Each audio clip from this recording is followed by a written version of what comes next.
El siguiente segmento tiene contenido o opinión. La entrevista en A Primera Hora. Analizamos los hechos del momento junto a sus protagonistas. Muy bien, 7:26 en la mañana. Gracias por la sintonía, por las visualizaciones, los comentarios, las críticas. Como siempre, importantes para nosotros conocer el pensamiento de nuestra audiencia, de nuestros oyentes, de nuestros internautas también. Ustedes saben, este programa lo transmitimos por señal de radio, pero también por Facebook Live. Hablemos sobre, y voy a tomar como referencia el nombre de un conocido programa, ¿no? Mitos y verdades. Hablemos sobre los mitos y verdades del Código Orgánico de la Salud. Acudamos a la fuente. El asambleísta Sebastián Palacios tiene la gentileza de atendernos. Él integra la Comisión del Derecho a la Salud, que fue la instancia de la Asamblea Nacional que tuvo un largo análisis sobre una normativa que demandó 8 años de trabajo de la Asamblea Nacional. El segundo debate se había cerrado en julio del año anterior. En diciembre del año anterior estuvo un primer texto para votación, pero no fue votado por la ausencia de acuerdos. Y finalmente, pues, la semana anterior, de modo sorpresivo, y digo sorpresivo por la configuración política que hoy tiene la Asamblea, finalmente se lograron 79 votos para aprobar el Código Orgánico de la Salud, que hoy está en manos del presidente de la República para su sanción favorable o veto parcial o total. Asambleísta Palacios, bienvenido, buenos días, ¿cómo le va?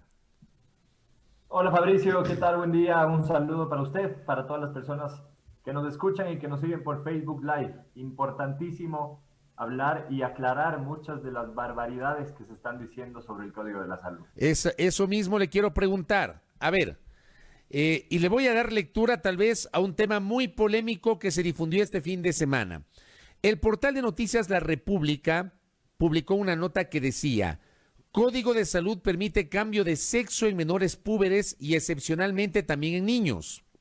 Dice: el inciso cuarto del artículo 193 del Código Orgánico de la Salud, aprobado en segunda discusión por la Asamblea Nacional y enviado al presidente de la República para su aprobación o veto, permite la realización de procedimientos de asignación de sexos en personas que han alcanzado la pubertad e incluso antes, si está en riesgo su salud o la vida.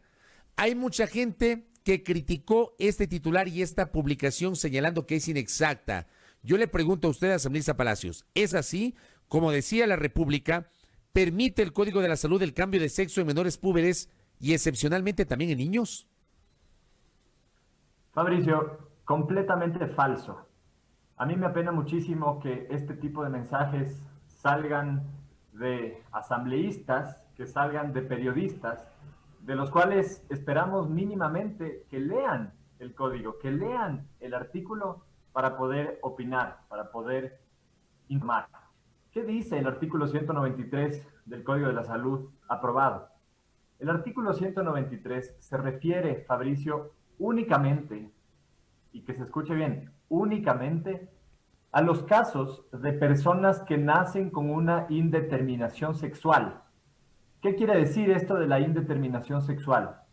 Quiere decir que cuando una persona nace, el médico no puede definir el sexo de la persona. Es decir, hay una indefinición, una indeterminación, lo que antes se conocía como una persona hermafrodita. Puede tener órganos sexuales internos femeninos, pero nace con órganos sexuales externos masculinos. ¿Qué pasa y cuál es el problema alrededor de este caso, de estos casos que pasan en el Ecuador? Que en la actualidad, según la legislación que tenemos hoy en día, el médico, el momento del nacimiento, Fabricio, podría realizar un procedimiento de asignación de sexo, es decir, ese momento decidir cuál va a ser el sexo de ese niño o de esa niña.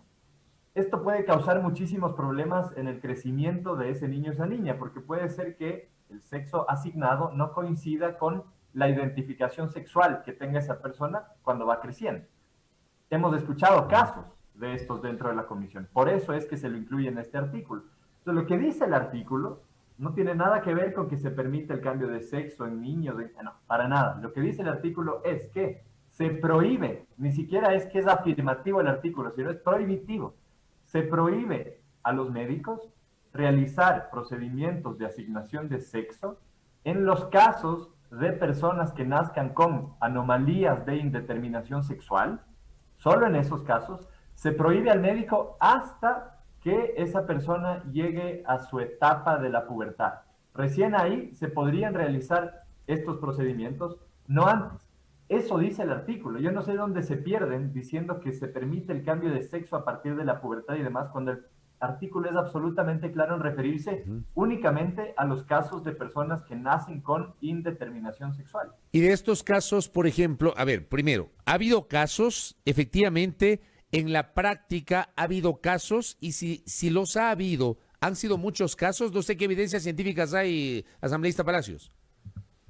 Hay muchos casos, Fabricio. Lamentablemente no hay estadísticas claras. Nosotros lo pedimos cuando tratábamos del código dentro de la comisión.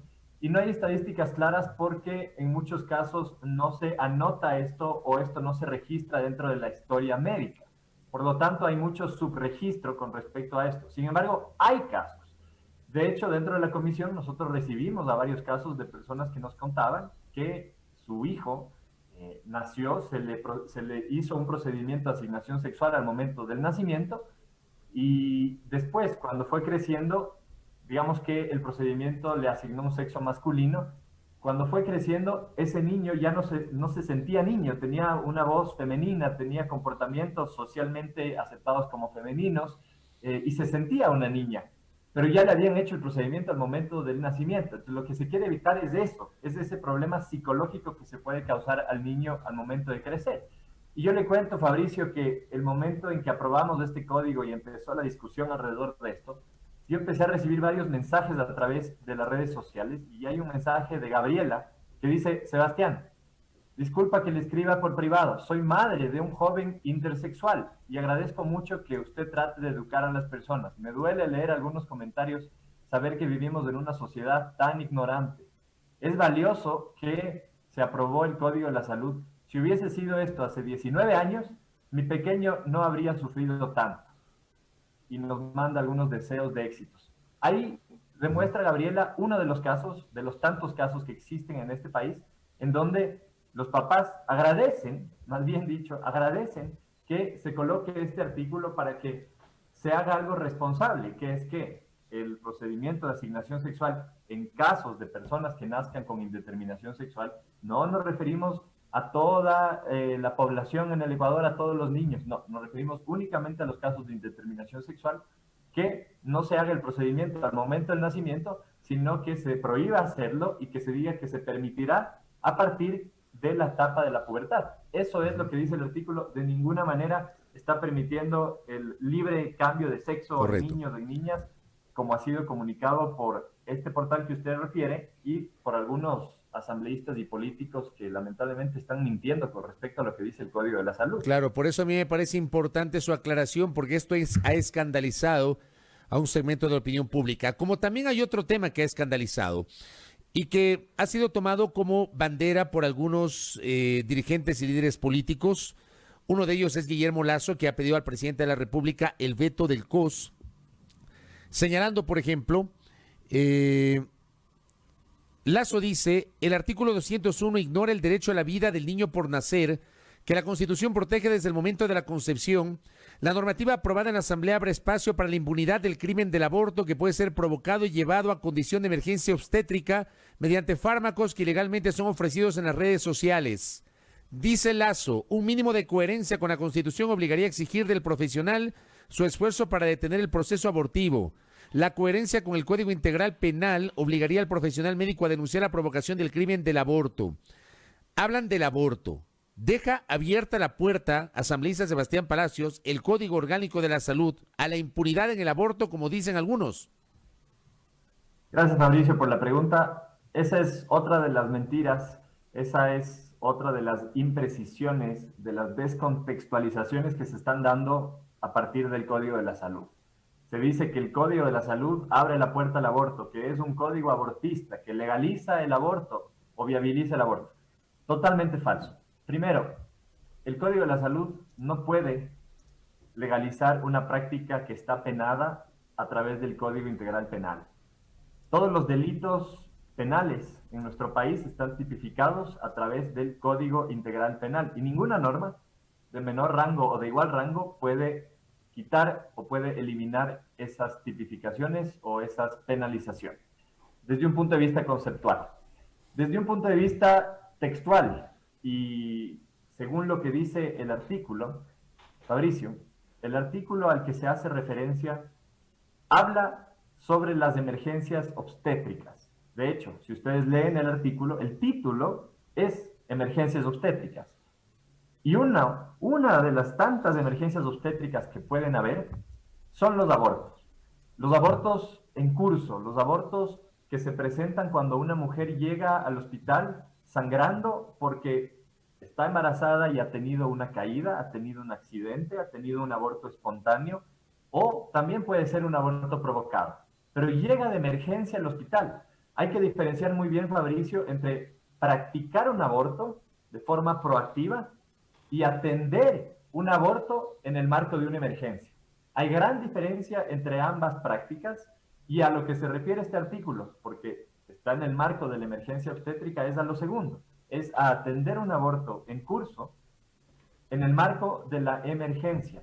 Lo que dice el artículo es que ningún médico se puede negar a atender este tipo de emergencias. Ningún médico puede decir por objeción de conciencia o porque mi creencia es tal o porque yo no quiero atender, yo no voy a atender esta emergencia porque pondría en riesgo la vida de la madre. Esa sería la consecuencia de no querer atender un aborto en curso. Y lo que dice el artículo entonces, que a mí me parece absolutamente sensato, y yo creo que todas las personas que creen en que el médico está ahí para salvar vidas, van a estar de acuerdo en que el médico no puede negarse a atender una emergencia obstétrica como un aborto en curso. Correcto, esta parte es importante, o sea, no es que se está permitiendo que un médico practique un aborto, lo que se está diciendo es, si un médico atiende a una persona que tiene un aborto en curso, no puede negarle la atención, Sebastián. Exactamente, Fabricio. ¿Y por qué se pone esto dentro del código? No es porque se le ocurrió a un grupo de asambleístas o porque, como dicen por ahí, están ingresando no sé bien cómo se refieren, la teoría de la ideología de género y demás cosas. No, esto se lo hace porque han habido muchos casos, y los hemos recibido en comparecencias dentro de la comisión, de mujeres que dicen que el médico, y es un poco entendible si es que no hay este tipo de artículos, el médico le da miedo atender porque como el aborto está penado a través del Código Integral Penal, el médico muchas veces prefiere denunciar a la mujer, prefiere llamar a la fiscalía, a la policía y cubrirse legalmente de ese aborto que acaba de llegar al hospital, porque el día de mañana, como médico, le pueden decir que ha practicado un aborto y eso obviamente está penado en la actualidad, según lo que dije al inicio, en el Código Integral Penal. Eso no puede pasar, Fabricio. La obligación del médico es atender a la mujer que está en emergencia, es salvar su vida, no es denunciarla. Esa no es la responsabilidad y esa no es la tarea del médico. Y por eso es que se pone este artículo, para que los médicos, que son los que tienen además que interpretar este artículo, no lo tiene que interpretar el señor candidato, ni usted ni yo, lo deben interpretar los médicos. Y de hecho, si usted escucha al Colegio de Médicos en el Ecuador o a los médicos de Pichincha, han estado de acuerdo con la redacción de este artículo porque de alguna manera les permite que ellos puedan atender, cumplir con su labor, cumplir con su función, atender a esa emergencia y no estar en la disyuntiva de la atiendo o no porque yo podría estar cometiendo un delito. Correcto. Sebastián, en honor al tiempo, ¿qué significa este concepto de maternidad subrogada que se conoce popularmente como vientres de alquiler, que es otro de los temas cuestionados? ¿Se da paso al vientre de alquiler en el COS? Todo lo contrario, Fabricio, se prohíben los vientres de alquiler a través del Código de la Salud. ¿Qué significa un vientre de alquiler, Sebastián Palacios?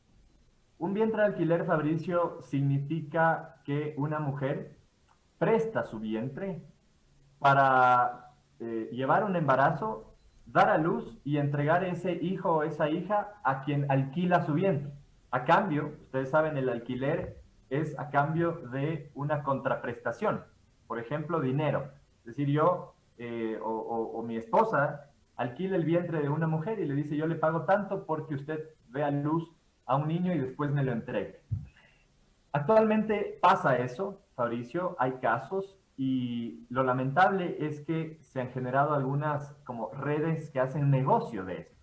Y entonces, lo que dice el artículo que habla no de los vientres de alquiler como tal, sino que habla de la maternidad subrogada, es que permite la maternidad subrogada, es decir, que una mujer le pida a otra, porque no puede tener hijos, le pida a otra que tenga un hijo por ella, pero hay dos cosas que restringe el artículo del Código de la Salud. La primera es que se lo practiquen en niñas, en adolescentes y en jóvenes, y lo segundo que prohíbe es justamente la prestación o la contraprestación económica, que haya intercambio de dinero para evitar que hayan estos negocios.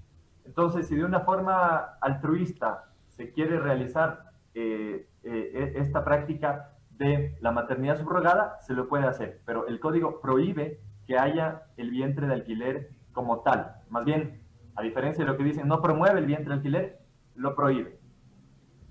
Correcto. Ahí tenemos probablemente la aclaración sobre 3 de los temas polémicos que habrá que seguirlos desmenuzando en los siguientes días o semanas. Lo último, Sebastián, ¿ustedes creen que el presidente debe vetar parcialmente el Código Orgánico de la Salud? Mire, Fabricio, yo creo que siempre es positivo que exista un veto, siempre y cuando el veto se base en argumentos técnicos. Yo espero que el presidente no se deje llevar y no caiga en estas mentiras, en estas descontextualizaciones que se están dando alrededor de este proyecto. El presidente debe entender que quien de forma irresponsable y populista mienta sobre el contenido del COS está atentando contra la vida de las mujeres que, como explicábamos, llegan a un hospital y necesitan ser atendidas de emergencia. Esa es la magnitud de creer en estas verdades, en estas mentiras, perdón, que se están diciendo alrededor del Código de la Salud. Por tanto, si es que hay un veto alrededor de, por ejemplo, las funciones que tiene el Ministerio de Salud, si es que hay un veto que busque que la atención en salud sea más eficiente, sea más ágil en los centros de salud de todos los niveles, perfecto, muy bien, que se lo haga. Pero de estos temas que son, entre comillas, sensibles, que han sido polémicos y que hay tantas mentiras alrededor de eso, yo esperaría, Fabricio, que el presidente asuma una posición responsable y no los vete por el bien de los derechos humanos de las personas que están enmarcadas dentro de los artículos citados. Correcto. Por eso la importancia de esta entrevista y como dije al inicio, acudimos a uno de los conocedores de la materia, Sebastián Palacios, que integra la Comisión del Derecho a la Salud. A mí me parece que ha servido para incrementar el conocimiento de nuestro público respecto de lo que en realidad se aprobó y por eso la importancia de leer el Código Orgánico de la Salud para no tener complicaciones. Sebastián, gracias por el tiempo y por la gentileza. Que tenga un buen día. A ustedes, Fabricio, muchas gracias. Un abrazo. Gracias. Sebastián Palacios, integrante de la Comisión del Derecho a la Salud de la Asamblea Nacional, nos ha permitido desmitificar algunos de los elementos. Lo tienen allí para el debate público sobre el contenido del Código Orgánico de la Salud. 7:45 en A Primera Hora.